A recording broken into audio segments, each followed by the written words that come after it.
Let's go!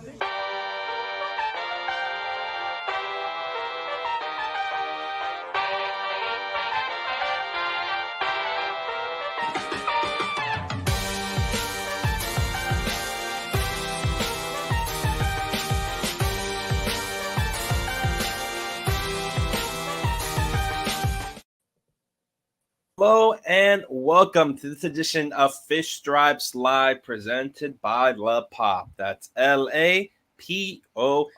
As always, we are here tonight to preview this series between your Miami Marlins and the San Francisco Giants, and what will start a 10-day road trip for the Marlins. And as always, let me introduce to you everyone here tonight for this stream. Of course, we have Kevin Barral, Mr. Eli Sussman, and Gene Segura's biggest fan, Mr. How's everyone feel? Good. Excited to watch this series, or at least some of it. I mean, pretty late games, but biggest road trip of the season for the team, or longest stretch. 10 games. You're going to San Francisco, Colorado, LA, Anaheim. So yeah, and you have Sandy on the mound tonight, and the Heat are in the playoffs playing the Celtics. So should be a fun night of sports. Yeah, as I pointed out on Twitter in the morning, this is the very latest start time that the Marlins will have all year. This is the 1:10:15 start time that they have. So if you can save for this one, you can save for any one of them.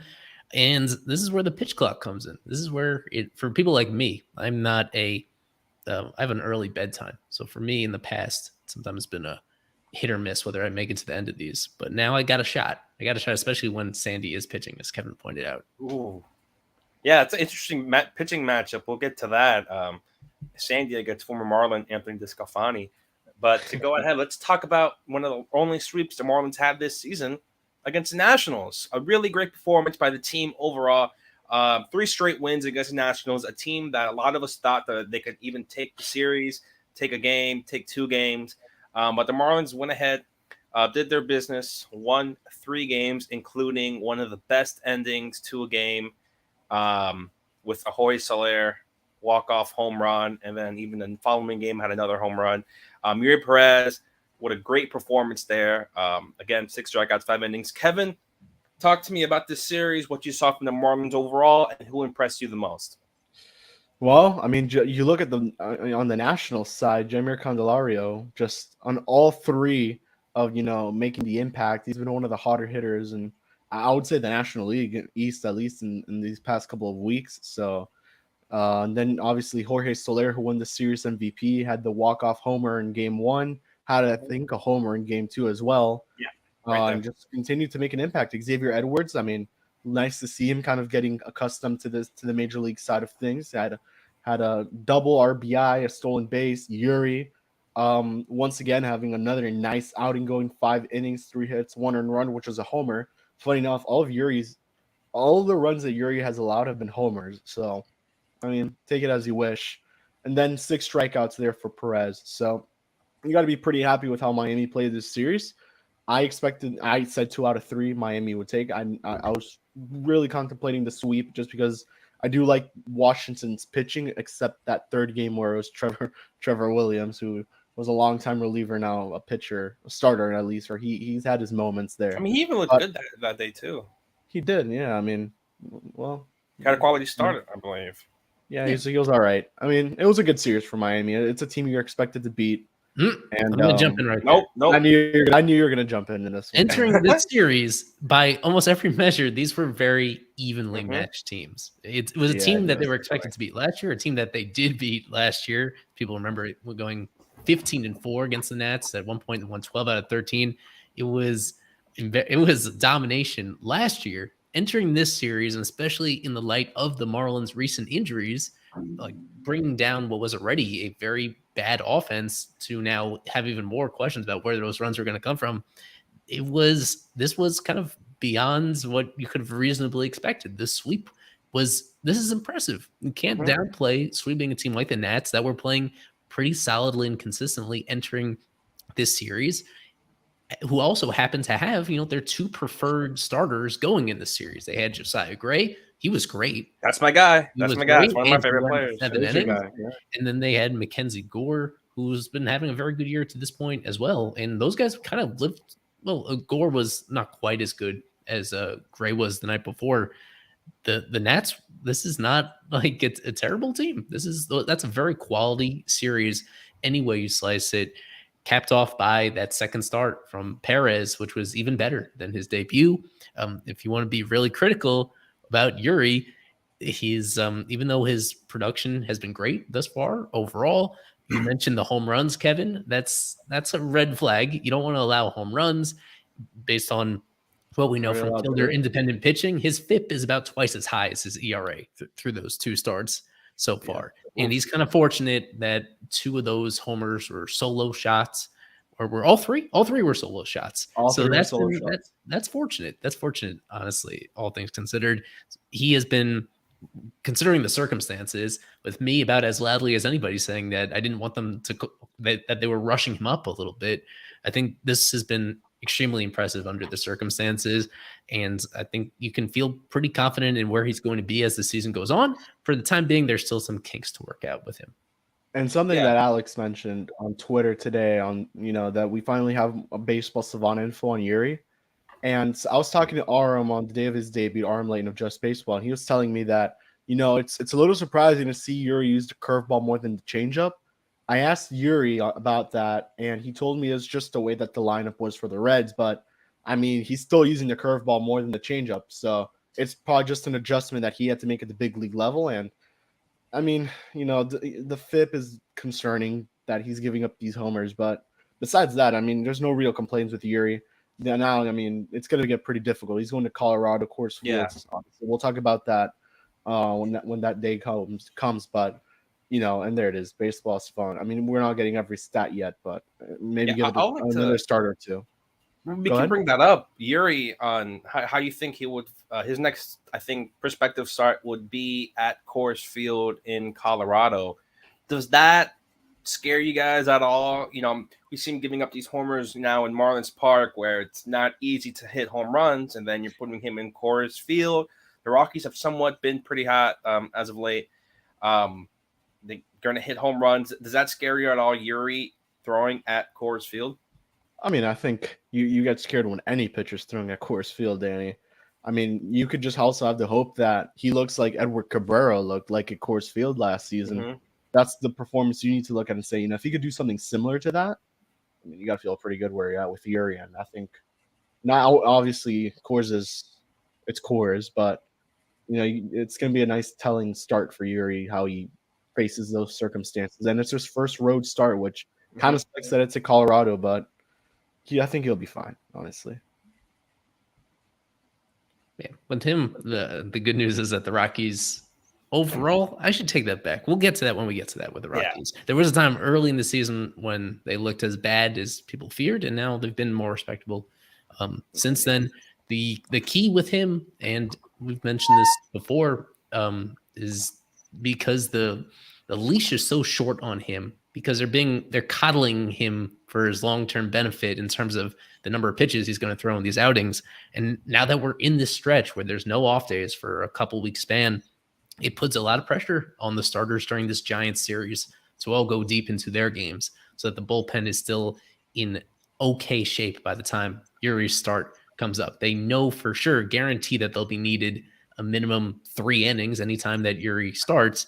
So which means it's all the more important that everybody else in the rotation, these guys that are already built up, that already don't have these same limitations on them, they need to be efficient and get deep into games in order to make sure that the key high leverage relievers are all available when they really need them. Yeah. It'll be telling, especially Yuri. See how it does against maybe better competition, because you look at after that Rockies one, his next potential start would be against Angels and going up against Mike Trout, Ohtani, Hunter Renfroe, guys like that. But that's for another stream down the line. Let's go ahead and go backtrack a little bit to this Nats series. I wanted to get your guys' thoughts on one specific player, Huascar Brazoban. Was giving up quite a few runs that series. Did not look quite as his potential all-star that we all thought we were going to be going to that series. Eli, what did you see from Brazoban in that Nat series, giving up a couple earned runs there? Do you think it was just bad situation? Are they just using him too much, and that was just the result of all that? Just how did you think Brazoban is going so far? A really bad homestand for him, because if I'm looking at this correctly, during that Red series as well, was that the one where he allowed an inherited runner to score? Or maybe those were both Nats games. It's been a few straight outings where he's just put a lot of runners on base. Yeah, that wasn't. I'm thinking of something else. I think that must have been that first game of the Nats series where he came in. Was that when he came in after Tanner Scott? I don't know. I'm getting it mixed up. Anyway, with him, you're right that this was a slump for him. This is the worst slump that he's had so far this year. And what's been interesting about him and surprising is that he is, for the most part, he is attacking the strike zone. And instead of last year, where he was often pitching around guys and he wasn't afraid to put extra base runners on with walks. So it is always rattling to see him get hit hard and hit by a lot of guys, to allow 6 hits overall in 1 1/3 innings over those 2 appearances is surprising. He did keep the ball in the ballpark, and that has been key to him this year, more so than anything else. If you allow 1 home run in 24 2/3 innings, you're going to be pretty effective overall. So as long as that is still the case, I'm not overly concerned. The reality is none of these guys get better when you use them more heavily. And his pace right now is a 24 2/3 innings through the first 44 games of the season. If I do some very quick math here, he's on pace to throw like 91 innings out of the pen. That's unheard of these days, to throw that many over the course of a season. And there's a reason why. Yeah. Starter innings. Yeah. So it's great that he appears in a wide variety of situations. And even though recently he hasn't been missing a ton of bats, I have confidence in that coming back, just because of how many ways he can get you out with his 4-seamer, with his cutter, with his changeup. They're all nasty pitches. Everything, he's going to be fine. It's just, you just can't expect him to continue having that kind of stretch that he had recently in April and into early May if you use him this heavily. It's as simple as they know that they're going to have to dial back his usage a little bit in order for him to continue to be at his best. Yeah. Alex, we haven't heard from you in a bit. What do you think about Brazoban, or you can even go back to Yuri? Give me your thoughts. We haven't heard from you. I'll lean to you guys on Brazo. I don't think he's bad. I think he's actually a usable bullpen arm. I don't know if I'm as high on him as some of you other guys are, but I think he's fine. I think he's okay.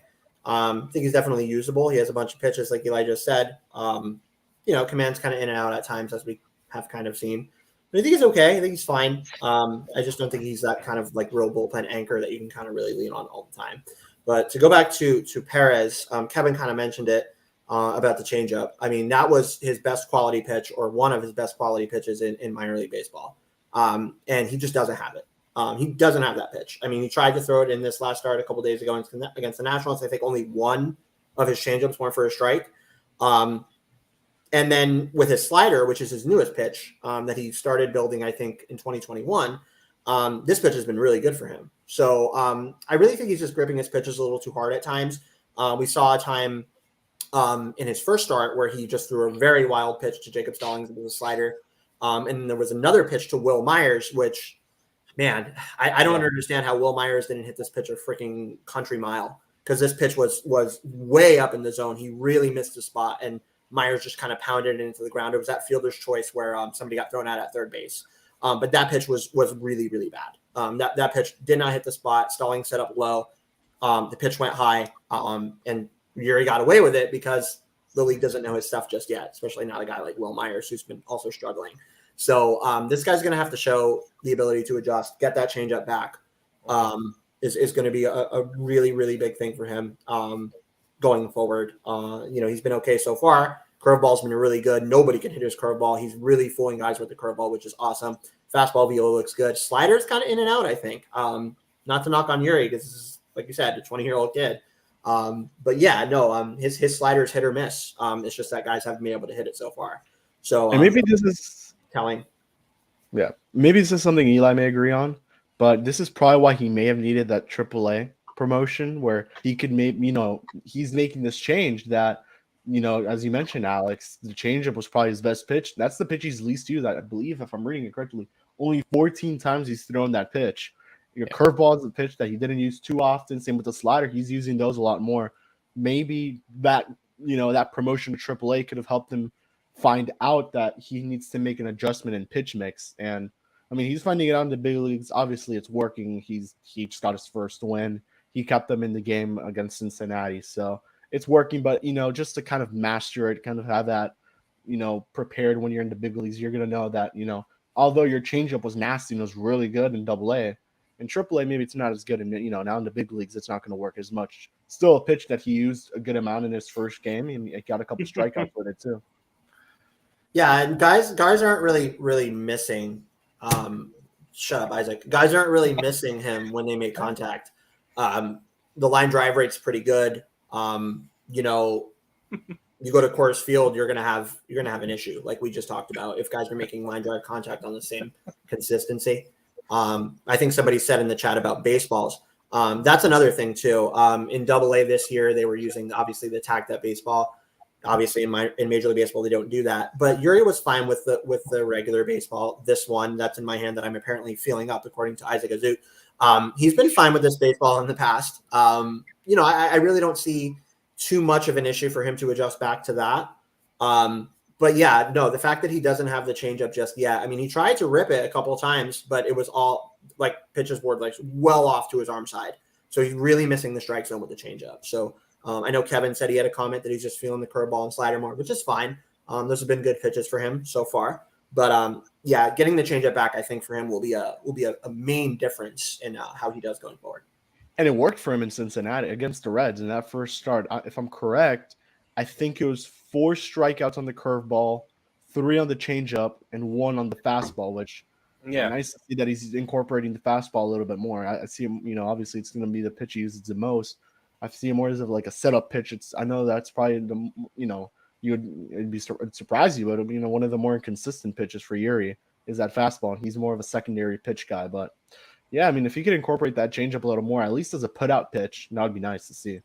I honestly think, Kevin, and I said this earlier today to a couple of you guys, I honestly think that he's gripping the changeup a little too hard, which is why he's ripping it so far off to his arm side. So maybe adjusting back to the baseball, like somebody said in the chat, that may go into this. I really don't think that that's too far off of the truth. But yeah, I don't have no doubt that Yuri is going to be able to adjust back and get that pitch back, because it was such a good pitch for him in the minors. So when he gets that pitch back, man, as good as he's already been, he's going to be even better. This kid's good. Let me ask each and every one of you really quickly a letter grade for Yuri's early 2 starts now in the big leagues. Kevin, what grade do you give him? I'm gonna go with a B+. I really do like what I saw from Yuri, but man, those homers are a little bit of a concern. That's really it. And I would like to see him get stretched out a little more. We saw in his first start 88 pitches. I'm not sure what was the second start exactly, how many. I think it was 78. But besides that, I mean, he's looked good. I mean, no real complaint. Just you got to adjust it to to a new pitch mix, I guess is what he's doing, or a new pitch usage. Incorporate the changeup a little more, and I think he's good to go. Eli? And he's definitely making the case to stay up in the big leagues. I mean, if he has a good start against the Rockies, you really have to start considering the fact that, this guy may be ready to stay up here. Yeah, under the circumstances, I'll go with a B+ as well. one thing that sticks out is from that debut, he had that borderline pitch where it looked like he had a guy punched out in a deep count, and it was called ball 4 instead, and that made him put in a lot of extra work. Otherwise, he probably goes deeper in that outing. So under the circumstances, it's been extremely impressive. Carver. Yeah, no, it's hard to be mad. I would agree with around B plus ish era that Eli just mentioned. That he's sitting in right now. This guy's only going to get better, man. Like I said, I really think he's gripping the changeup a little too hard. Maybe gripping the slider a little too hard too at times. You see him throw it for a really wild pitch, missing spots at times as well. So I don't think nerves have really gotten to him too terribly much. He's given up hits and come right back to get strikeouts.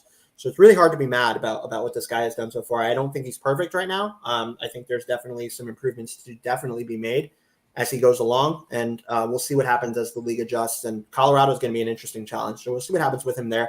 But no, hard to be mad so far. Guy's been good, so yeah, B plus. I'll go with B plus as well, like Eli. All right.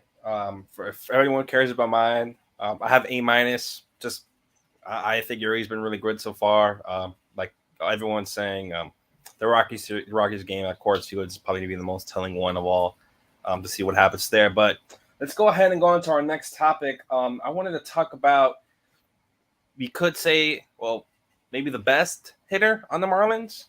Home run hitter at least, Mr. Jorge Soler. And just how great he's been so far. God, just everything great with him, having 2 home runs this series. He had all those injuries last season. It was looking like, why did the Marlins pay this guy so much? Oh, he not worth the money. Let him go, whatever. But now he is transformed. He is worth that money and some with all these home runs. I believe. Do you happen to know what his slugging is at? I don't know if we can get 506. Oof. Oh, it leads over 100 points from last year. Yeah, leads the league, not the league. The team in homer should definitely look at for all-star selections there.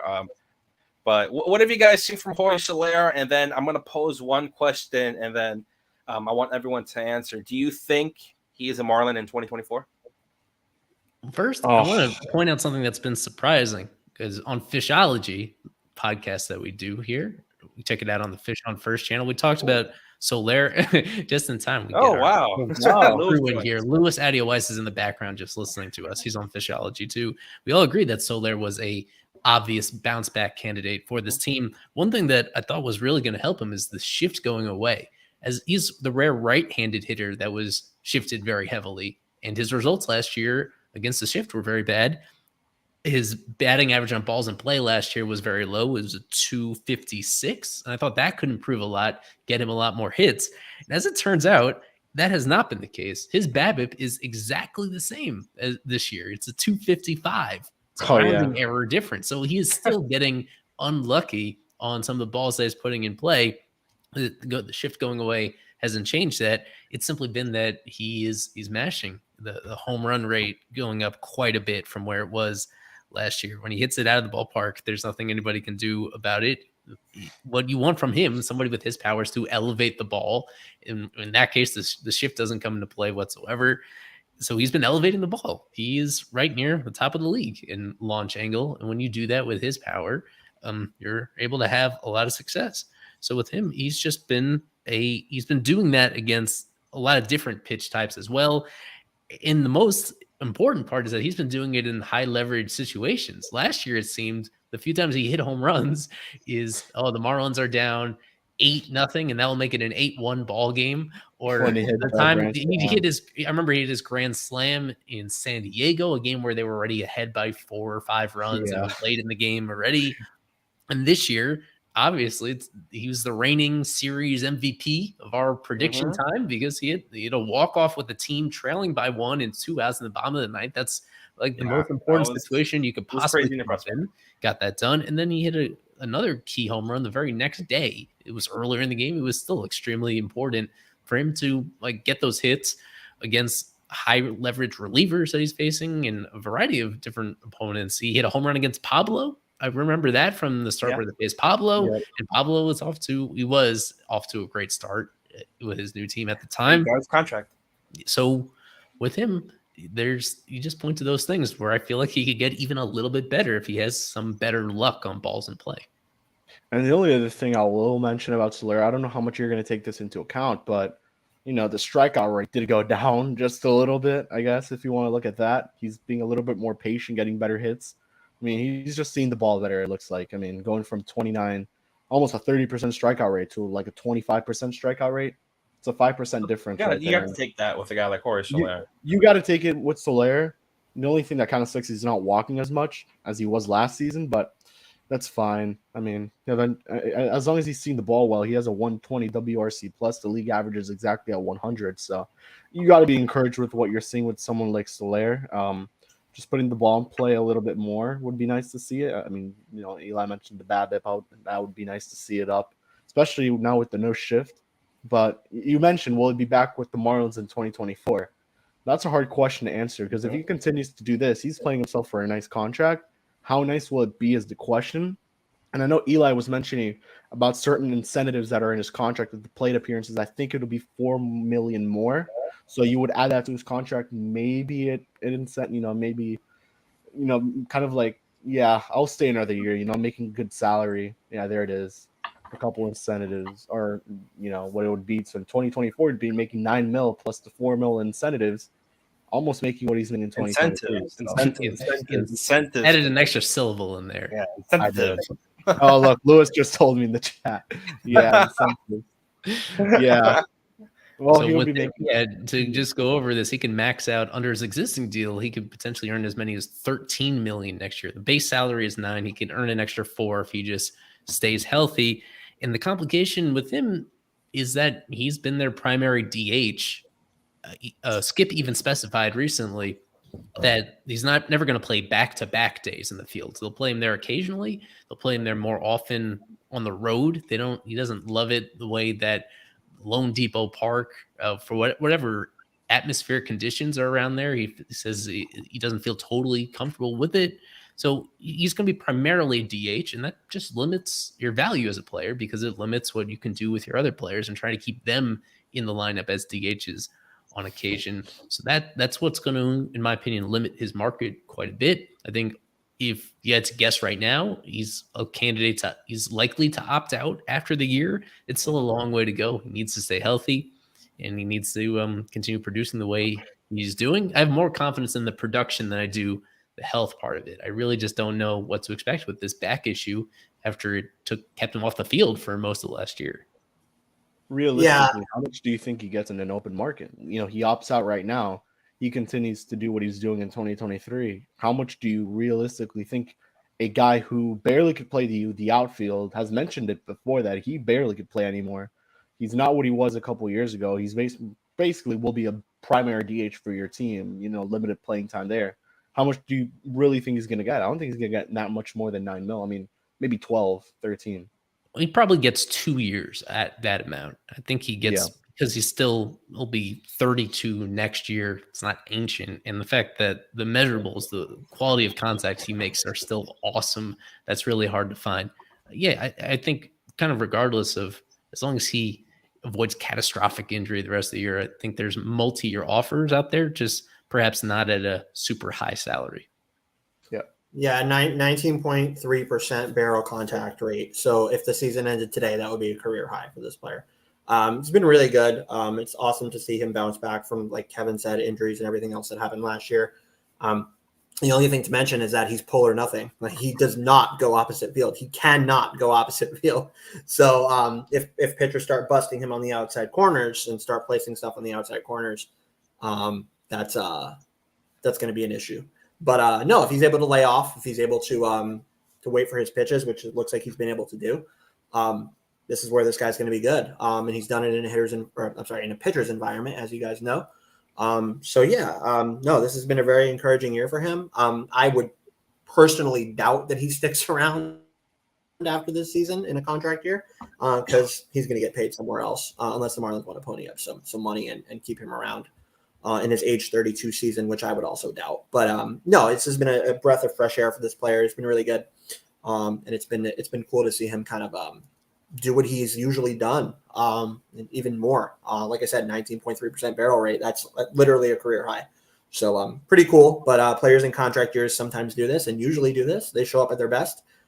It's fortunate that the Marlins are getting this production out of Soler. Yeah, he's on the short list of top barrel guys in the league. It's Judge, it's Gallo, it's Acuna, it's Soler, it's Vladdy, it's Randy Arozarena, and it's Brent Rooker, who Kevin was mentioning to me, highlighting how good he is doing.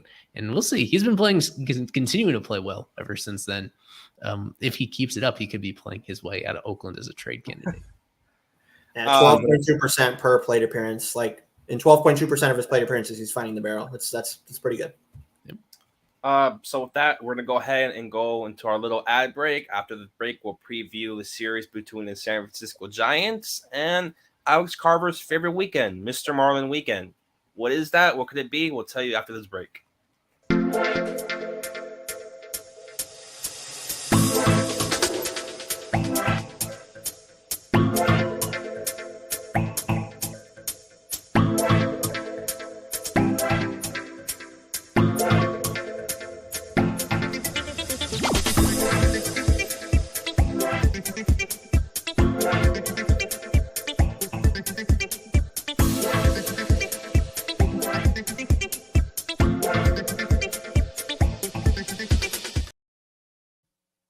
And we are back. Before we preview the series versus the Giants, an email came to all Marlins fans calling for Mr. Marlin weekend for June 2nd to the 4th, which is the Oakland Athletics series, where Kevin is going to go and try to talk to JJ Bleday and Brent Rooker.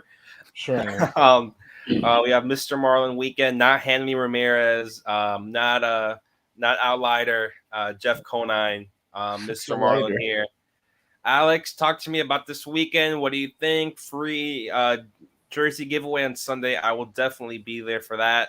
Going up with the Athletics. Is this something that you like, or is it just something, hey, come to the ballpark while we're playing the worst team in the whole league? Isaac, obviously. No. Good God. I didn't even know this. Isaac, you can go first. Talk to me about Hanley. Go ahead. You go first. I talked JJ Bleday and Jeff Conine, and Isaac appears. I was gonna say Hanley seemed to look like he looks different these days, huh? For Mr. Marlin weekend, and I'm just all fun and games. It's great that they're doing this. Yeah, no, Danny, he's right. I mean, this is what I grew up with. I mean, the teal jerseys, the black hats at times as well, the teal hats at times, the two championships. You see the two jerseys in the picture. I remember both of those very fondly, as I'm sure others do as well that are listening. But yeah, no, this is super cool. I mean, it's not just because the guy works for the team. It's not because of that. This guy meant a lot to this franchise. He really was. It meant a lot to the community. It's super cool, man. There's really no replacing Jeff Conine within the history of Marlins lore. There's really no replacing what this guy meant to this team. For those of us that grew up in this era and that know what he meant to this team. And he was pretty damn good too. I mean, 290, 358, 455. That's a pretty damn good career in one uniform. So this guy's good, man. I love this guy. He's one of my favorite people. Not just because he works here, but growing up, this was my idol. It's on the back of my Little League baseball card that this is my favorite player. So this guy means a lot to this team, means a lot to this organization, and I hope people show up for this because it's going to be pretty cool. So I'm glad they're doing this. Deserve it. Tip of the cap to Mr. Conine, even though he thinks. So is it either one jersey or the other, or is it both jerseys? I'm pretty sure you get one or the other going into the gates per what I'm seeing. I don't know. I mean, just reading context clues, Kevin, which maybe you'll learn about in college. It seems to be that you'll get one or the other.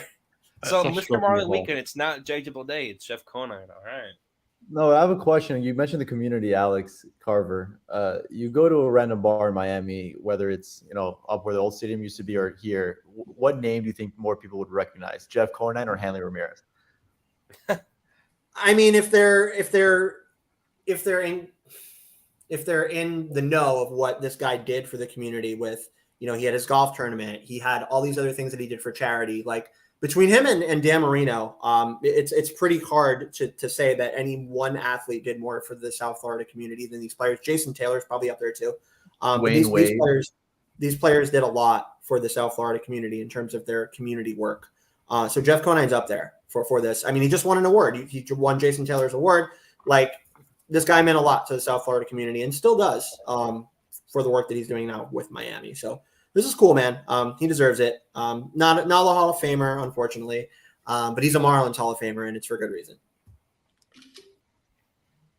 We just took a screenshot. Yeah, so Fish Shops will be there covering that. So go there, get your jerseys. Watch us hopefully sweep the Athletics. That could be a little preview to prediction time for that one. But yeah, are you guys ready to go into the Giants or? Ooh. Yeah, I just noticed that picture that Mish took here. It looks kind of weird, doesn't it?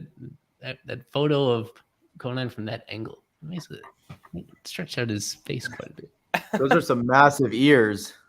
Oh my god! Yeah, not the most flattering pick of him right there, but very well deserved award for him, as Carver touched on this, for part of the Jason Taylor Foundation that they give out every year. And yeah, Bruce Sherman, Skip Schumacher. This was just Jason this Taylor. past weekend, just a week ago, that he was honored. This was after the game against the Cubs. Yep. Yeah, it was after a game the one that they lost, I think. Yeah. Yeah. I think I would be remiss if I didn't mention this, because I don't want to leave this guy out. But another guy that meant a lot to the South Florida community really quick is Dwayne Wade. So I don't want to leave out that name, but Dwayne Wade did a lot of great stuff in the community for South Florida as an athlete. So I don't want to leave that name out. But yeah, Conan's up there as a main guy that did a lot for this community while he was playing, and still today. So pretty cool. All right. So with that, we're going to go ahead and talk about this series happening in about a couple hours. 2.5 hours or so, 3 hours coming to this game. Should be, I think it's a 10:30, 10:40 start. That's why we're doing this early. 10:15. Same thing. It's a late game. But the most interesting pitching matchup is tonight. Sandy Alcantara going up against former Marlin Anthony DeScalfani in what should be one of the better pitching matchups in baseball tonight. The Giants, the Marlins did play each other here in Miami. I don't remember. The Marlins took two games 2 out of 3 from that series. Yep. Yeah, so it should be fun there. Are there any other lineups? Are lineups even ready at all, Eli? 20 seconds. 20 seconds. Well, I can read it to you if you'd like, Mr. Daniel Rodriguez. It's a fun one. It's a doozy. I think the most interesting part is... Talk to me about... I want to hear DeScalfani stats. Give me DeScalfani. We'll go a little bit... I want to hear the Marlins lineup. Oh, the Marlins lineup? Yeah, I thought you were saying the Giants. Okay, go ahead. Well, really quick with Disco, former Gator, former Blue Jay, then Marlin, then Red, I think. Now a Giant. He's 3-3 with a 3.06 earned run average, not striking a ton of guys out, but he's getting the job done clearly. He's got an under 1 whip. And yeah, it's going to be a tough matchup for this Marlins team. Obviously, they lack left-handed power hitters at all. The only one they got is Arise right now. Edwards isn't even in the lineup tonight. Speaking of the lineup, let me tell it to you. Segura is leading off against a right-hander. Oh! Interesting. Honestly, I Harper's logging off. You could see Hampson there. You could see Birdie there in the leadoff position. So that's interesting to me. But then you got Jorge Soler. You guys can see Arise, Cade, De La Cruz, Wendell, Burdick, Stallings, and Hampson. Love to see Burdick. Love what I've seen from Burdick lately. He is he's been killing it. Hitting the ball hard, hitting the ball the other way. Of course, they come with some strikeouts, but you know what? So does this whole lineup. I've been very pleased with Mr. Peyton Burdick. Yeah, and then you look at the Giants. They've been playing a little bit better as of late. The player I really want to talk about here is Casey Smith, who's gotten off to a really nice start to his rookie year. Blake Sable, I think, was another guy who they called up pretty recently. Michael Conforto is in there. So it's a Giants side that's not as strong as it was. You have to mention years prior. Fiaro Estrada. He's been the hottest player on the Giants. 313, his OPS 851, easily the best player on that team. As of right now, it's someone that could really give the Marlins some hampering there and really mess up everything. He's been really great for them. He has like 10 doubles, like 7 home runs. But to go from him, let's talk about another player. Let's talk someone who's been on one hell of a hot streak. And that's Brian De La Cruz. Who else to start us off? Alex Carver, talk to me about Brian De La Cruz and his hot streak of all hot streaks. I mean, he's been okay. I don't know what else you want me to say. He's been okay. I mean, he's not been terrible, but this is Brian De La Cruz. He's a streaky player. He's going to get on hot streaks and he's going to go really cold. That's just the kind of player that this is. I'm glad that he's doing well right now. But man, he goes cold again. Everybody's going to forget about the last week and a half. So this kind of player that this is, I would liken it to like Cody Ross. Honestly, if you guys remember that name, this is a guy that got really hot at sometimes, and then at times he was terrible. Yeah, the manager of the Cubs. Yeah, that guy. But yeah, no, just a streaky player. I'm glad that he's doing well right now. It looks good right now, but I think in a week it could look a lot different. It's just the way that this player goes. It's the way that he plays. There's a lot of effort behind his swing as well. So when it tires out, kind of gets kind of long and he looks like crap. So. Right now, he looks fine. Looks good. I'm interested to see what he does on the through the course of a long West Coast road trip, but we'll see what happens. I mean, he's gonna have the opportunity to go to Coors, so if he's gonna look better than ever, now's the time. And he's a streaky player. I mean, we'll see. You never know. Maybe next week or in 2 weeks, he's back to what he was a couple weeks ago, where he was arguably one of the worst hitters on this team. Yeah, he's a great tweet from Alex Krutchik talking about De La Cruz and his entire season has been almost one long hot streak. Look at his first 20 games, really great average there. Then his next 8 batting less than 100, and then his last 12 on a 12-game hitting streak. It could go cold at any time. That's the thing that you got to remember about De La Cruz. Like, I'm not knocking the guy, but that's just the truth. I mean, he could go back cold at any time. Like 751 career OPS, that kind of tells the story. Like, it's hot and cold. It's hot and cold. It's hot and cold. Right now he's hot. See how long he can keep it up. Yep. There's no injury report yet, huh? Not yet. This is what happens when we do it. This timing that we do it, and on the road, usually they wait till even closer to first pitch before briefing the media on what's going on. This being a series opener, we would expect some updates, but there's nothing imminent anyway. We know that this is pretty soon we'll be talking about Nick Enright and joining this bullpen because he's closing in on his eligibility to come back from the 60-day IL. And then Tommy Nance is kind of right there with him. But aside from that, everybody else is a lot farther away, including Api. Trevor Rogers is just getting through his first bullpens. Like, he's just beginning the process of being at full strength, but now has to stretch all the way out to be a starter. There's this is the group for the most part, aside from a couple of relievers. This team is going to kind of be what it is right now for a period of time because both Jazz and Jeezy, both of them are looking at long absences as well. Yeah. I wanted to go ahead and talk about Sandy and how you guys feel he's going to just play here at Oracle Park. I'm trying to look at his splits right now at Oracle Park, and he has a 3.06 ERA there in only 4 games, 17 innings. But how do you guys feel about Sandy tonight? I feel like he always struggles on the West Coast, and maybe something to look at. But how do you feel like Sandy's going to be tonight? It's so, it's like you would think this is a get right game for Sandy, but we said that about it with the Cincinnati series. We said that about it with the Cubs. We said it for many teams, and I mean, you just hope this is the get right game. You need a game where Sandy looks like Sandy, not even what he looked like against the Twins. You need to look like something similar to that at this. Oh my God! With I'm not even gonna read what the comment says. Bring in Brett Rooker. Yeah, that's who we need to bring in. Who they need to bring in. No, you just gotta hope Sandy kind of clicks. I mean, in his last start, the velo was completely down on every single pitch. The spin rates were down. Although he went basically almost to the full distance, he didn't look good late in the game. And as Lewis has constantly mentioned on Fishology and on other platforms, the Marlins struggled the third time through the order, and that's been the case for Sandy. I mean, he didn't look bad against Chicago in Wrigley until the very end, where it just blew up in his face, basically. But besides that, he looked pretty good in that Cubs game. So, it's kind of hope that he can attack the San Francisco team, plays well in Oracle. Hopefully he gets it going there. We're so spoiled by Alcantara, is what I will say. That Cubs game, you would love to get that kind of outing from any one of your pitchers. Guy goes 8.1 innings. Yeah, he was not great in the 9th inning, but whatever. You know, like guy pitches into the ninth, and we're like, oh yeah, he wasn't great. And Kevin's not wrong. Like he wasn't great late in that start, but guy pitched into the ninth inning, and you would give obviously you would want to have that from any pitcher that toes the rubber for your team. So no, but you guys are right. You know, the last start wasn't great. As Kevin mentioned, velo looked kind of down. The spin rates were also not really there either. But he's allowed to have an off day. It's okay. I still think this guy is fine. He's going to be okay. Yeah, hopefully today is where he starts to kind of get it back.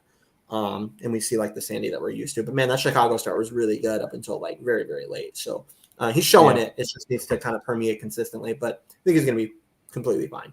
Especially against a team that Eli has mentioned, you know, a couple times that Miami's clearly the better team. Although San Francisco has been playing a little bit better this time. You're at Oracle. You just hope that Sandy looks like Sandy we've seen in 2022. Now, not saying he hasn't looked bad this year. He's had his great moments, and you know, Minnesota, he's had his moments. We'll leave it at that. You know, and he's still pitched into at least the sixth and all but one start. So, you know, he's still that guy. So. Yeah. But we can also mention the other pitching matchups we're going to see this series. The one right after Sandy for tomorrow, Braxton Garrett going up against Logan Webb, which might be a little bit of a mismatch there. And then the final one will be Alex Wood against Jesus Luzardo. Kevin, which of those pitching matchups maybe intrigues you the most, and maybe what do you want to see from that pitcher? Well, probably Luzardo versus Alex Wood is the best pitching matchup outside of Sandy versus who's starting? Just Clefani. You know, and then with Brax, you just kind of hope he stays consistent as he's been those last two starts.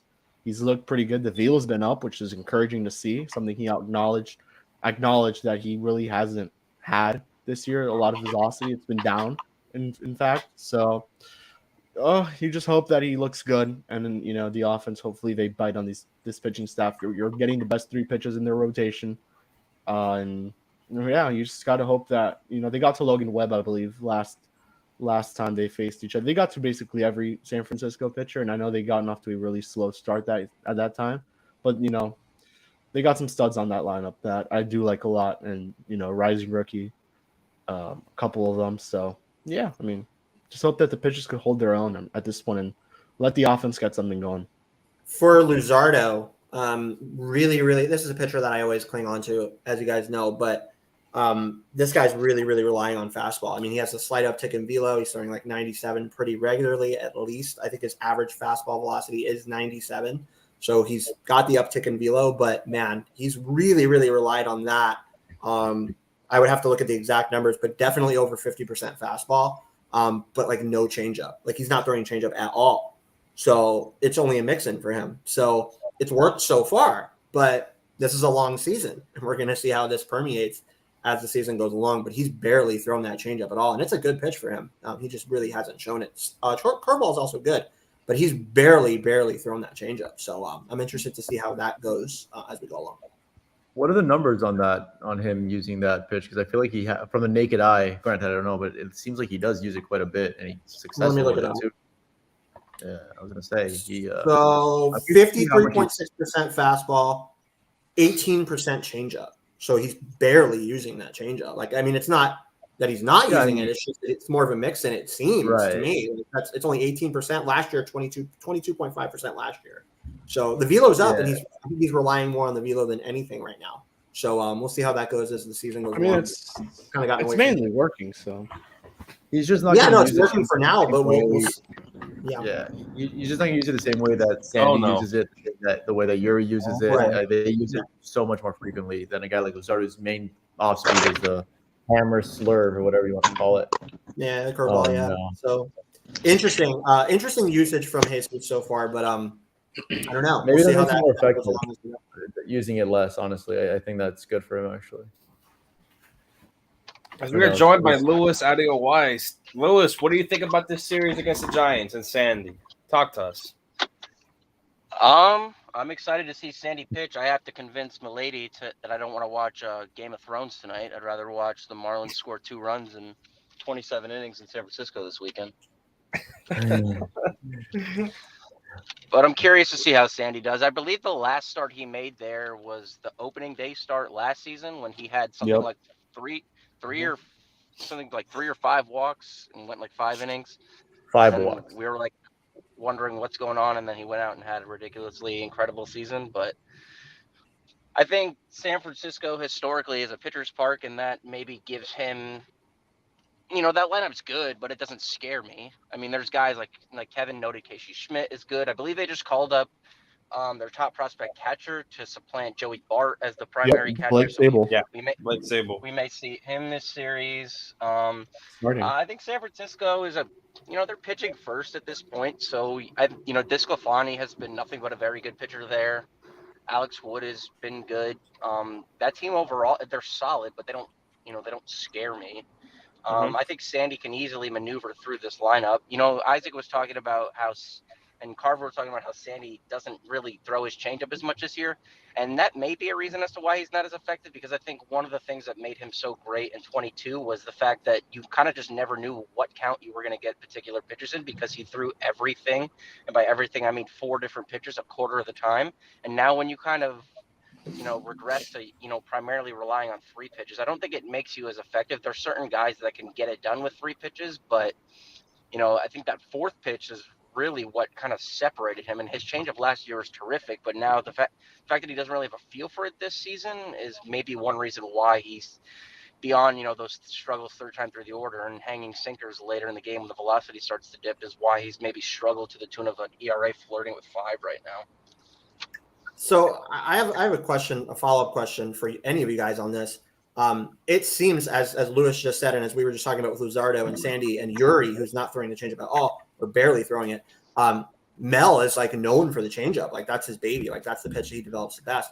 So my question for you guys is this: is this just an organizational thing? Are they getting away from the changeup, or is it just that these guys just don't have it individually? What's up with this? Because this was a strength of this organization, but this year it doesn't seem like it is. I think it's exacerbated by the fact that Pablo's not here, and he was known for having a terrific changeup. And then, we talked about Sandy not throwing it much. And I believe Floro hasn't really thrown his changeup all that much this year. He's kind of just been 2-seam slider, like classic sinker slider guys of like the mid 2000s. But, I couldn't really answer that because, you still have it. Either you cut out or you stop talking. Well, he doesn't stop talking, so it must have been. You're right. Yeah. I was going to bring up the bullpen graphic while we wait for Lewis, because I'm really interested in that. Just the amount of pitchers that the Marlins, it looks like they might not have. You look at Brazoban, 30 pitches in the last 3 days. Dylan Floro, 26. Tanner Scott, close to 30. So realistically, looking at this, it looks like we're going to see probably JT Sargois, Matt Barnes, and Andrew Nardi with Steven Oker. Hoeing. I mean, hoeing, but aren't they using We'll see him. We're going to see him at some point. Yeah. Well, what I'll say is that Floro has pitched back-to-back days, so they're going to try to stay away from him unless it's an emergency. Aside from that, everybody's conceivably available. Okerd has been used a lot, and Scott has been used a lot, but both of those guys, well, Scott was off yesterday. Yeah, this is why you have Sandy to give everybody a day off, because he's capable of doing that. It's as simple as that, and that's the one thing that more often than not he's still been giving them length this season. There is a lot of value to that, whether it's on the night that he pitches, or more often you just see it show up in subsequent games to allow these guys to rest. So that's what they'll be expecting once again from him. It hasn't been talked about either, but Steven Okert, since he's returned, his overall numbers, maybe by way of run prevention, don't reflect it, but that slider is maybe as good as it's ever been. I think it's been, 10 or 11 outings, and he hasn't allowed a hit on that pitch yet, and he throws it 50-ish% of the time.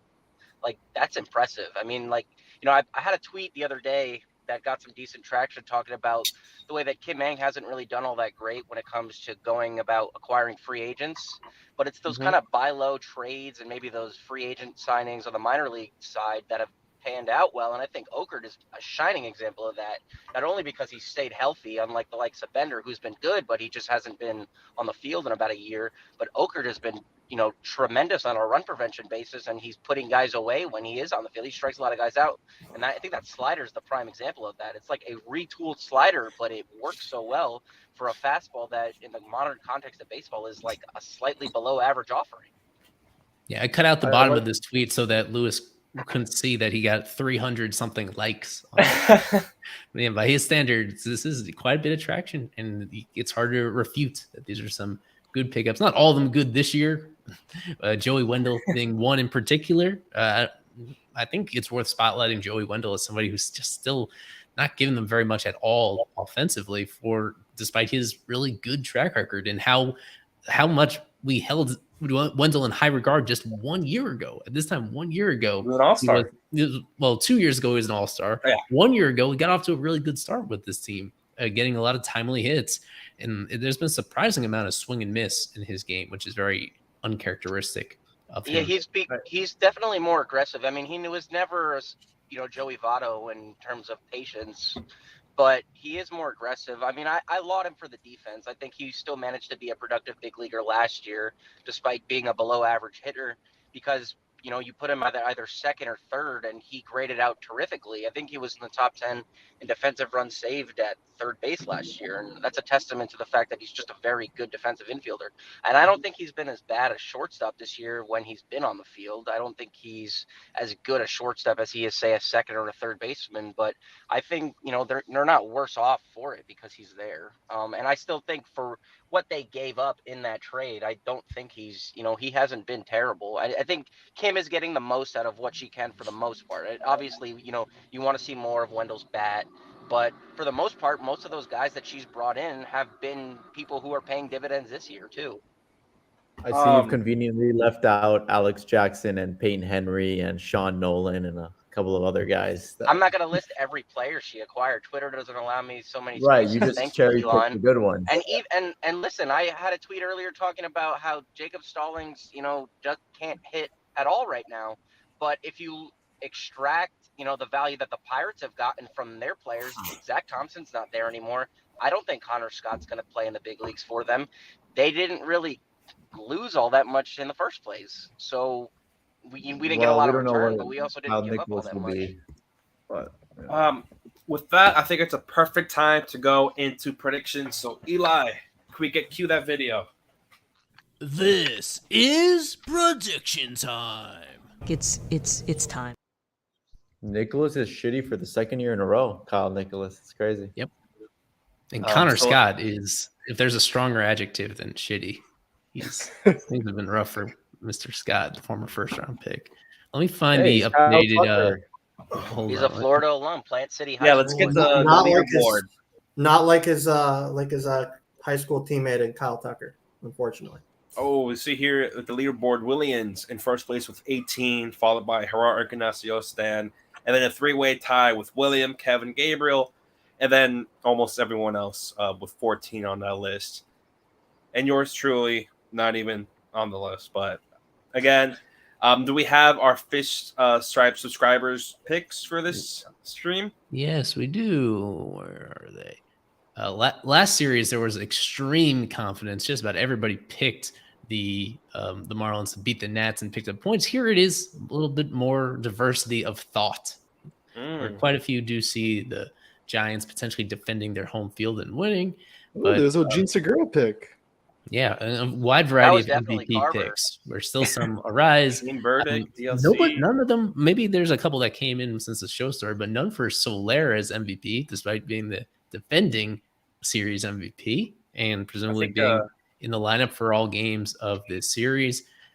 So yeah, people subscribe. I set up in such a way that you can now super subscribe here on YouTube. A lot of you I know are watching on YouTube. If you just click the join button on our YouTube channel to become, they call it a membership here on YouTube. It's the same thing, and you'll get all the same benefits. Yeah, it just looks like this is a join button, and it's the same $2.99 per month for this and many, many, many other perks as well. But this is the one where, you're every single series, entering your series opener, entering these streams, you make predictions just like us, and we keep track of you in that leaderboard, as shown just a moment ago. All right, so with that, let's go ahead and start our predictions. And of course, hitting leadoff for us, none other than Mr. Kevin Barral. Well, hold on. Let me just get that intro music in the background that to set the mood. Imagine betting on Zach Gallen today, man. Holy sugar, muffin, and milk. Uh-oh. What's happening? Oh boy. Wait, Yeah. hold on, I have him on my fantasy team. Oh my goodness. Yeah. I Wait. would never recommend doing so. Can't believe somebody would do that. Thanks. Alrighty. Did Marlins take 2 out sorry, of 3. sorry, Eli. Sorry. Marlins take 2 out of 3, and series MVP. I'll go Jorge Soler. I'll be the first. All right. Next up, Alex Carver. I can't believe you didn't go to me first with Segura hitting leadoff, but that's all right. I'll go with the Giants. I hate this lineup tonight. I really do. I don't like this lineup at all. Braxton's hit or miss. I think they win the Luzardo start, but I'll go with the Giants winning 2 out of 3. But I will give this series MVP because I think this guy's going to be good back where in a park that he's really struggled in his career. I think he's going to prove it in this start. Luzardo, MVP. Even in a losing effort for the Marlins, Luzardo gets MVP. All right. Next up, Isaac. Hello. I believe that tomorrow. I know I told you like they lose. They win 2 out of 3, and I'm gonna go with Brian De La Cruz. Whoa. All Who's right. it that's screwing up my presentation format? Not Yeah, me. this is gonna be a bad TikTok. All right. I'll go up next. I got the Marlins win 2 out of 3 and MVP simple, Jorge Soler. Next up, Eli. I have the Marlins keeping this up and winning 2 out of 3. It's a scary road trip for this first leg of it. I think they're in good shape. 2 out of 3 for the Marlins winning. I'm unironically picking Gene Segura to win MVP. This has been his hottest stretch as a Marlin. He has figured it out again. He's not the best hitter on the team, but I think when he's at his best, he comes through in clutch situations. That will be enough for him to get the WPA he needs in the series. Wow. We'll try to get his prediction. Lewis, what's your prediction? Yeah, I'll be conservative. I'll say the Marlins will take 2 or 3, and I think De La Cruz is going to continue to be September De La Cruz and continue to hit in May. So I'm picking De La Cruz to be the series MVP. Is Noah holding you hostage, Lewis? Is he holding you No, hostage? I mean I agreed with everybody else's assertions that De La Cruz is an incredibly streaky player. I mean he's like Jay Bruce in that he'll hit for 2 weeks and then he'll freeze for about 2 or 3 as well. So that's kind of how his OPS kind of comes out to what it is. I believe it's like 724 for his career thus far, and you don't really get there without having to bear a couple of 0 for 20s and striking out a bunch of times in that process. But I'm thinking he's going to keep up that hot streak at least for a couple of more games, and I think it'll be And this, hey, if this he's weekend. Cody Ross, that you take that for Yimi Garcia, you take. He's Cody that. Ross. He is. He's Cody Ross. Yeah, from like Toronto. Yimi that's Garcia. great, I and want that to is clarify great. That's his fine. peripherals No, as I an mean, that's Astro- fine. Yimi's peripherals as an Astro were great. His FIP was 2 runs lower than his ERA, and he K'd like 11 per 9. But again, like they got. Oh, he's gone Oh, again. all right. I think with that is a perfect time to end it. Go Heat. Go watch the Heat. I think all of our predictions are the Heat. He got this game tonight. Go watch the Marlins tonight at 10:15. For Kevin, Daniel, Eli, Isaac, Alex, Lewis, this is Fish Stripes Live presented by Pop LA PLP. Always go fish.